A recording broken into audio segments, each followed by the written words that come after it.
para sa Ramadan. Damit. Ah, kailangan pala may mga damit kayo. Bago. Kailangan bago.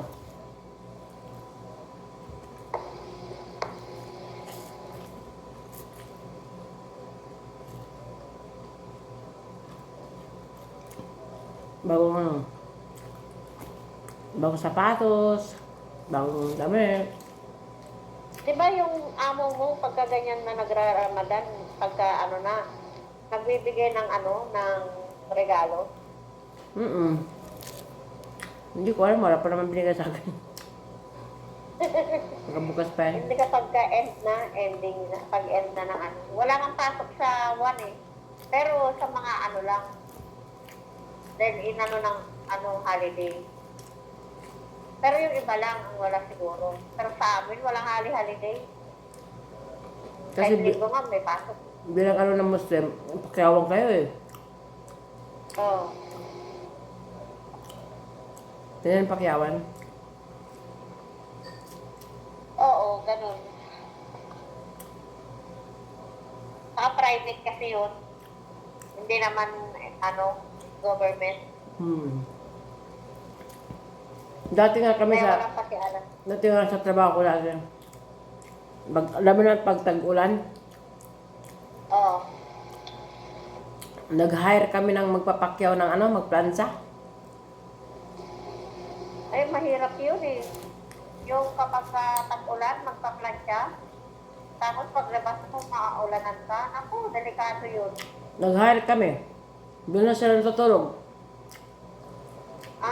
Oo, tama. Pero kung yung pa-uwiin mo pa, Dapat, nakaulanan, Diyos ko. mayroon silang kasama na ano, na tagaluto. Oo. Kasi hindi ka na maghahawak ng, hindi ka pwedeng maghahawak ng ano eh. Malamig na tubig. Kaya doon, Yung plansahan namin dati, grabe nakahilir. Ay, dako, mga barom. Kasi, ang sila tulapid, nandoon palagi ang nagpapaano ng barom. Ang dami. Tapos yung kasama ni Lito Lapid, doon yan lahat. Yung basta lahat ng mga migkatin doon sa Angeles. Grabe. Sa Angeles ka nagtrabaho? Pampanga. Angeles ka ba? Sa Clark. Yung malaki doon, ang laki ng loli doon, napakalaki. Ba't hindi ka nakahanap doon ng foreigner? Mayroon akong foreigner na nakakausap, pero ayaw nila sa akin. Bakit? Nugod daw yung mukha ko, nugod. Ang gusto kasi nila yung mga pangit na maiitim. Not good, sabi niya. Beautiful, not beautiful. Oh. Tapos sabi ko, ano yung beautiful sa'yo? Sabi niya, pinapakita niya yung girlfriend niya. Oh, dako, parang... Oo, yun ang mga gusto nila. Yung mga pangit, na maiitim, na maliliit, ganun. Mga payat. Maliliit. Yung hindi naman sa pinag-ano, di ba? Yung nag-ano tayo. Yun ang gusto nila eh. Yung siguro ko para wala na silang kahalo, Kasi sabi ng kaibigan ko, gawan mo to kasi wala to asawa, single to. She's beautiful, she's pretty. Sabi, no. She's not beautiful. Di ba? Ayaw nga nila yung mga may itsura. Tapos di sabi ko, Sir, I see your girlfriend. Can I see? Sabi ko. Tapos sabi sa akin, wait, sabi niya, some other day, I bring her, ha? Nakikita mo sa TikTok sis yung yung ang pangit ng babae, ang isip niya, pero ang pap niya, gwapo, malaki katawan. Nakikita mo yun? Wala nga naman. Nagtitiktok ako eh. Tudot. Oo. Tapos may isa pa. Bisaya din eh. Yung si ano, yung si ano, yung maarte na, Oo, yung ang laki ng bunganga.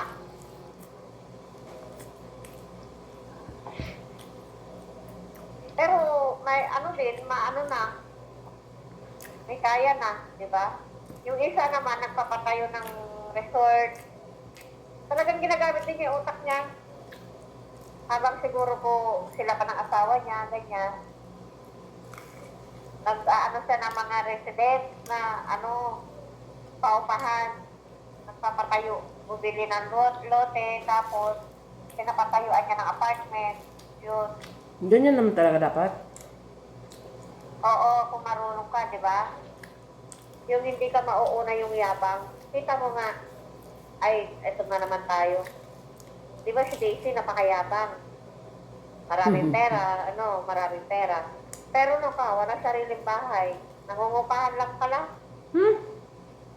Oo, Ito, nangungupahan lang pala sila sa Laguna. Oh, di ba? Tapos pag magyabang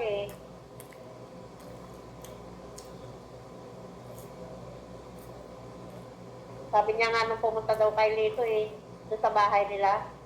Grabe, napakaliit ng bahay ni Lito. Sabi niya gano'n. Hindi ka man lang doon, makahinga, ma-skip masyado, sabi niya. Sinagot ko siya. Bakit sis ka po, may sarili ka bang bahay? Wala, nangungupahan lang kami. Sabi niya. O di pareho lang kayo, sabi ko. Alam mo yung ganong bahay, sabi ko ganun, kung magkano upa niyan dito sa Maynila. Huwag mong masyadong maliitin yung bahay niya. Oo nga, maliit yan, pero ang upa niyan, 6,000. Ginanyan ko. Kasi dati, lang din 5,000 lang yata, tinaasan na tinaasan. 5-5. Oo, 5,500 una. 5,000, 5,500, tapos ngayon naging 6 na. Kaya ang alam mo sis, parang nakikita na ko kay dito na. Kaya gusto niya siguro lumipat ng bahay. Kasi ang sabi niya, nagpapahanap daw siya ng malilipatan na bahay na medyo malaki. Eh, di ba yung babae na yun kasi silang dalawa pupunta doon? Alam na nila doon, di ba? Kaya siguro lilipat. Dapat tumipat na siya. Hanapan mo. Eh? Hindi hanapan mo, pero siya ay mag-upa. Hindi, hindi, ang inaano niya, yung malapit din sa school na yung medyo mas malaki daw. Kaya siguro yun lilipat, dahil yung babae, di ba, pumunta na yan doon, alam na siguro na ganito, ganyan, iiwas na naman siya. Parang makikimalaman kung saan, di ba?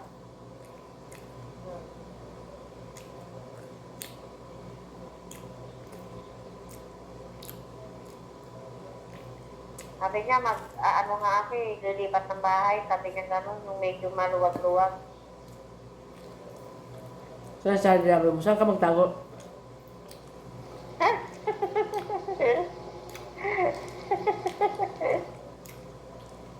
Ako, hindi niya ako kailangan itago. Hindi niya ako kailangan taguan. Bahala siya. Siya naman yung maghanap. Siya nang maghanap.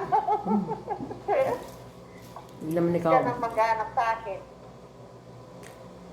Ako, taguan niya ako. Ba? Mawala ka sa akin. Wala ka naman pakinabang sa akin. Diba? Tama. Ganun lang yun Kung lang na masyadong dibdibin, dinidibdib ni, girl.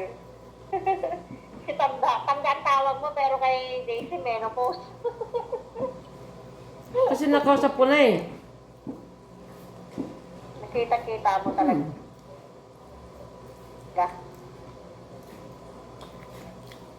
Bakit kailangan niya kasing ipabata yung itsura niya, ay yung edad niya? Eh kung hindi naman angkop sa itsura niya yung mukha niya. Di ba? Sabi ko, inunahan niya ako, sabi ko parang ano yata, sabi ko parang tingin ko sa'yo parang Matanda ka pa sabi ko kay ano, kay... Oo. Hmm. Yung isa naman, tawag sa akin, minapos. Ikaw naman, matanda pa kayo. Oo. Oo nga, yun ang tawag nga ni Daisy sa kanya. Kala? Mahal. Ang suko.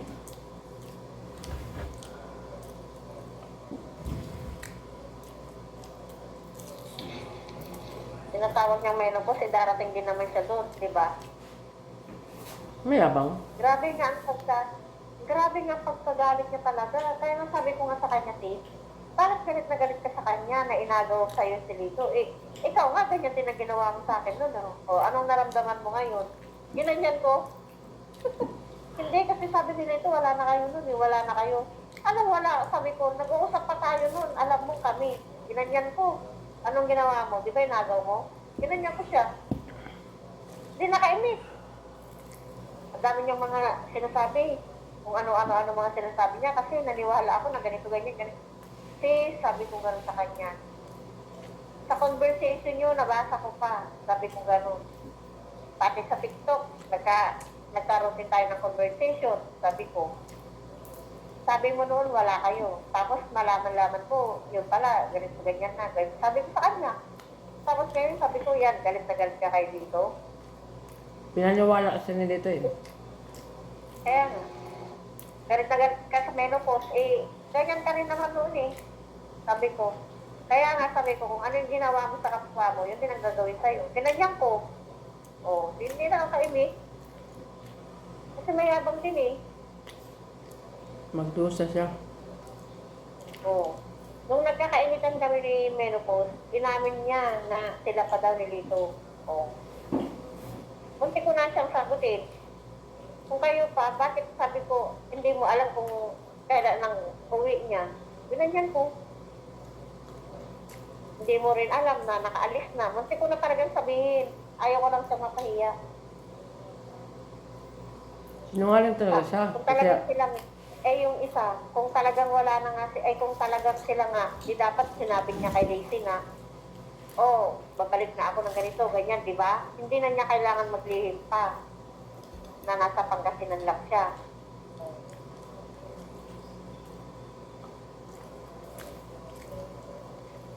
Kaya galit na galit siya ngayon dahil siya lang ang hindi nakakaalam na kung nandoon na pala siya, di ba? Kaya galit na galit. tinawagan daw niya, hindi daw siya masagot. Oo. Kaya galit na galit. Sabi ko magnanakaw. Siya. Ha? Sabi ko magnanakaw. Oo. Kaya bilib na bilib kasi siya rin eh. Sa sarili niya eh na. Kasi ayaw daw siyang hiwalayan ni Tito. Ganito ganyan. Oo. Yun ang sabi niya eh. Panay daw ang sa kanya. Pero no ka, kala naman niya, hindi ko alam. Eh kung araw-araw pala siya sinachat ni Rito, ba't hindi niya alam kung nasaan siya ngayon? Diba? Ako nahuli ko talaga siya sa video call. Hindi alam ko. Oo, diba? Oo. Naano ko rin yun, dahil sabi niya nagbibideo call daw sila araw-araw, gabi-gabi daw, gabi-gabi. Gabi-gabi nagsisinungaling. Oo. Akala naman niya hindi ko rin alam na, nawala na dito. Sumasagot daw siya, pero madilim daw. Siyempre nasa kwarto na niya yun na pinatay na lahat ng ilaw.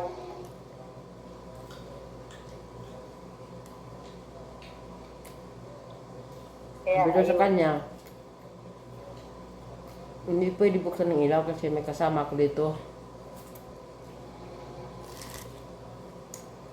Niwala ka naman na magkasama, sabi ko.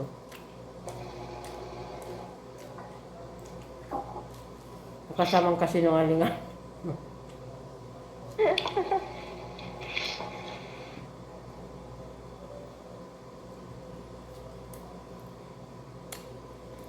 akala niya totoong ano din eh. Bilto Sabi sa... niya, di ba nung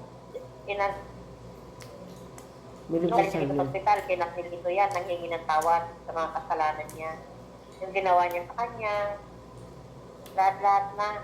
Siyempre, si Lito, alam mo naman, parang napanghihinaan na siya ng loob noon. Sabi ko, oh, sige, sabi ko, humingi ka ng tawad. O, chat ko siya, sabi niya, hingi lang ako ng tawad. Oh, sige, sabi ko, wala namang problema eh. Kanina, hindi siya. Oo. Nangingi siya ng tawad dahil sa ginawa niya, na ganito, ganyan. Lahat-lahat daw. Sabi niya, sabi isa Lito din nagsabi, na chinat niya, nanghingi ng tawad. Yun lang daw yung last na chat niya sa kanya. Yun ang ano niya. Chat daw ng chat yan, pero hindi na niya nire-replyan. Kasi sinabihan ko si Lito, sabi ko sa kanya, huwag mo nang paasahin yung tao kung talagang ayaw mo na sa kanya. Sabi ko gano'n sa kanya, para hindi yung tao, hindi umaasa din na kayo pa. Sabi niya. Sabi ko sa kanya. Sabi niya, hindi ko na nga siya sinachat eh. Nagchat-chat siya, pero hindi ako nagre-reply, sabi niya. Ewan lang natin, pero nauhuli din naman si Daisy, di ba? Kasi ngalingan niya. Isma pijib hada. Lasim jib hada moya. ها Botel moya. اي قول لحمه Lasim jib mini baden at clinics. اي Kasi para natin talaga, ada anak tinakadakadim talaga kacara kibir. Yung mga ano pa, yung mga... Kumakain na sila. Kuhain na siya. Yung, hindi siya nagsayang kasi tumas sugar niya. Sinsawi iti Ay, yung babae. sugar. Sinsawi, siya kiliti. Ada rofok, sugar o tahad. تعال Banin tiyakil tamar. انا اكلت شو حلاوه حق بيبي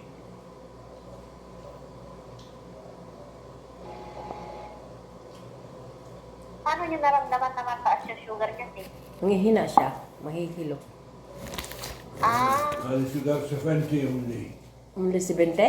سفنتي واحد Tumas lo. وايد لو حتى امس سمسين بس امس ما في فطار امس سميت اليوم لا واجد علم هنا Ah, اسوي كذا اسوي كذا masakit daw yung mga katawan niya. Pag, قال البارح ما احمد قال لي لا لازم اذا صار 70 لازم تفطر